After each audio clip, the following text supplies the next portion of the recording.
It's time for the Monday Morning Report from Giants Baseball Corner, live for May 12th.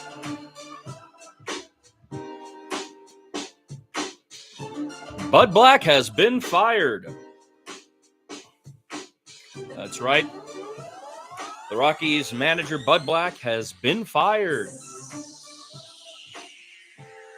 The Giants got swept in Minneapolis.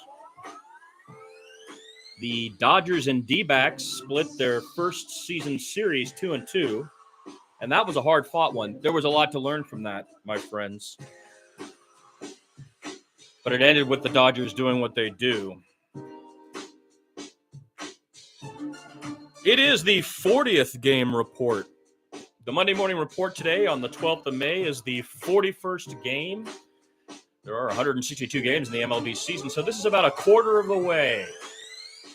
About a quarter of the way through the season. And Bud Black has been fired. A day after the Rockies got beaten 21-0. The Padres beat them 21-0 up in Colorado, you know? I mean, that is altitude, but still, I mean, come on. They didn't score at all, and they got pounded. And the next day, yesterday, they won, but, you know, I think that's a little too late for a team that has less than 10 wins, you know, a quarter of the way through the season. And so the Rockies did, in fact, announce yesterday that Bud Black and longtime bench coach Mike Redmond have been dismissed.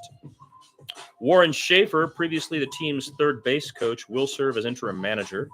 Hitting coach and former manager Clint Hurdle is now the club's interim bench coach. It is the end of an era there. 9 years of Bud Black. Not a lot of success, to be honest. They had a couple of decent years. So we'll have to see what happens there. It is the 40th game report, and the Giants did get swept in Minneapolis, and it wasn't pretty. They only managed to score, I think, 2 runs in the first 2 games. The bats went deadly silent. And then, in the last game, it was a day game. The energy felt better, and they looked like the team that we think that they could be, you know? Managed to get it to extras. No, that's not right. We were ahead. We should have won the game in the ninth, you know. But the Twins came back and won that one in the 10th on a walk-off. And that was not good for us. That means we ended that week and the road trip, because you remember we were 2-1 against the Cubs. So we ended that little road trip 2-4. All that talk by John Shea about us being road warriors is suspect when you look at a loss like that. Swept. Now, the Twins pitching was on. Paddock was on. But we got to their pen within reach. We should have beaten them against the bullpen. Where are our bats in a situation like that, you know? It's frustrating. A lot of that falls to some questions we haven't talked about. First base, Lamont Wade Jr. The other day I tried to defend him, making a couple of hits, and then Jay wrote, I think that's Jordan. If Jordan, that is you, right? Wrote on the site, this guy's got 1 home run in 104 ABs, complaining about him. I'm like, I know. And it's a problem. But Gerard Encarnacion is going to be coming back from the injury. He got in spring training. At the end of spring training, he got injured. And we're going to be getting him back at the end of May. And then Bryce Eldridge, the prospect. He's only 20 years old, but he looks incredible. He's hit his second home run. He's batting over 300 in the Double-A, I think. And he's not quite ready age-wise, I don't think. But the reality is we have a pipeline for first. And the question you have to ask yourself is, how valuable is Lamont Wade Jr. in the context of what we've got right now? And I think, you know, he draws a lot of walks. He plays first base very well, you know. At the moment, we have other issues. Willie Adames has not looked good in the field. He's only slowly starting to bat. Defensively, we are not tight. We have a lot of problems defensively, and we've got to work on those. I was going to read today a piece by the guy over at MLB Trade Rumors because they have notes that are interesting. Giants right-hander Jordan Hicks, okay? I wrote about him here. You can read it all about what happened. He was in the shadow of Paddock's start there. But this is Nick Deeds writing over at MLB Trade Rumors. He says, Giants right-hander Jordan Hicks made his 8th start of the season on Friday, posting 6 innings of 3-run ball against the Twins. He struck out 6 while issuing 0 walks in this quality effort. But even after that outing, his season ERA sits at a lackluster 5.82. The right-hander's difficult start to the season has led to questions about whether or not he'll continue to get starts in the San Francisco rotation.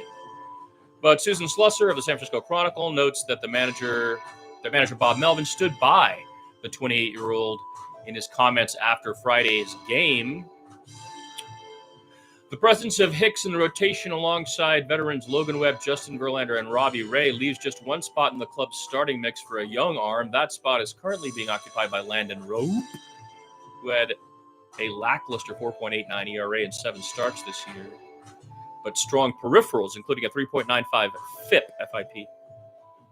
So he's concerned about Hicks, and I'm more concerned about Verlander, if I'm honest. And he's talking about first baseman here. Moving on to the lineup, the club has been without slugger Gerard Encarnacion all season after suffering a fracture in his hand just before opening day and undergoing surgery shortly thereafter. Encarnacion slashed 248, 277, 425 in 35 games for the Giants last year. He had a strong camp. Wilmer Flores was starting to teach him stuff, you know.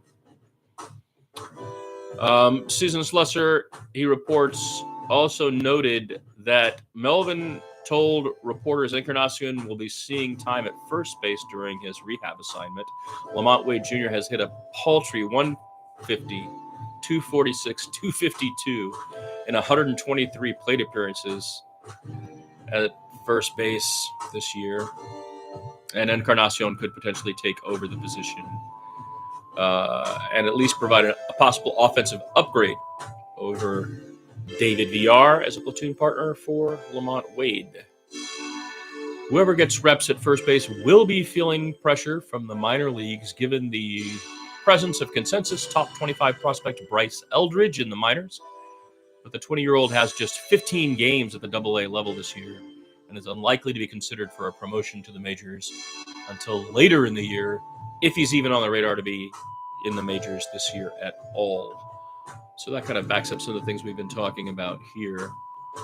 The Giants, at the moment, after being swept, are in 3rd in the National League West. With a record of 24-17, they sit 1 game behind the Padres, who are 25-14, and 3 games now behind the Los Angeles Dodgers, the billionaire bums. Now, we've got the Arizona Diamondbacks coming to town, and I will be at the game on Wednesday, the day game. And we really need to win. We need to sweep these guys. We need to show that we belong in the top 3, because otherwise we're going to be where we were when the season started. And when the season started, I said we were 4th in this division. I don't know if we're even going to make the playoffs. And then we've had some uptick, some real action. You know, Cactus League was exciting. And the Diamondbacks are getting better. They just took 2 of 4 from the Dodgers, you know. They're 21-20 and right behind us. They're just 6 games off first, 3 games behind us. And they're coming to town with full intention to beat us because they want to be with the Padres. They want the top 3 and the people who are fighting for this stuff to happen at the end of the year to be the bums, the Padres, and them. Our records are all very good. The National League West is very good. And the thing to be comparing right now, if we're looking at the long term, is are we better than these other, teams that are going to be fighting for the wild card record-wise? And we're staying in the chase. But being swept by the Twins was bad, folks, and not too happy about that.